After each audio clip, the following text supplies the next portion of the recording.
Direct and indirect narration का part 6 video है। Part 6 video में हम देखेंगे किस प्रकार डायरेक्ट से इनडायरेक्ट नरेशन में परिवर्तन होता है। पहला है टेंस संबंधित नियम का अपवाद, मतलब टेंस के नियम का पालन होता है कि नहीं होता है। तो पहला है कंडीशन है जब कोई सदा सत्य रहने वाली बात कहा जाए, मतलब जैसे कहा जाए कि डायरेक्ट नरेशन में दिया है द टीचर सेड, टीचर ने कहा द अर्थ मूव्स राउंड सन, पृथ्वी सूर्य के चारों तरफ घूमती है। तो यह बात सत्य है कि पृथ्वी क्या होती है, सन के चारों तरफ घूमती है। तो डायरेक्ट से इनडायरेक्ट बनाते समय जो सदा सत्य रहने वाली बातें होती हैं उसमें परिवर्तन नहीं होता है। इनडायरेक्ट हो गया द टीचर सेड, टीचर ने कहा कि the earth moves round the sun, कि पृथ्वी सूर्य के चारों तरफ घूमती है। ऐसे ही आ गया ही सेड, वह कहा the sun rises in the east, सूर्य पूरब से निकलता है, ये भी सत्य है।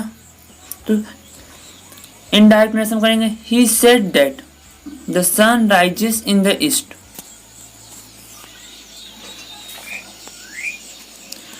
जब कोई आदत संबंधित जैसे हैबिचुअल फैक्ट कहा जाए तो वहां पर डायरेक्ट से इनडायरेक्ट बनाते समय टेंस का परिवर्तन नहीं होता।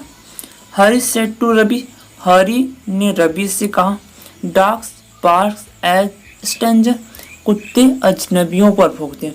कुत्ते का जो स्वभाव क्या होता है, अजनबियों पर भौंकना। इसी कारण बताया गया कि आदत संबंधित तत्व क्या होते हैं, वो बदलते नहीं हैं।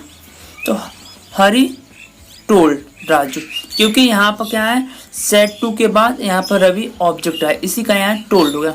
Date dogs bark at stranger, जब कोई कहावत या प्रोवर्ब्स कही जाए जैसे ही सेड, वह कहा honesty is the best policy, honesty एक अच्छी नीति, जैसे एक कहावत है, मतलब कोई भी कहावत या प्रोवर्ब रहेगा वो चेंजेस नहीं होगा। तो हम आप कर देंगे ही said that honesty is the best policy. जब किसी ऐतिहासिक घटना या हिस्टोरिकल फैक्ट के का जिक्र हो, जैसे हम कह दें the history teacher said, history teacher ने कहा Samudragupta is called the Napoleon of India, Samudragupta था वह भारत का नेपोलियन कहा जाता था।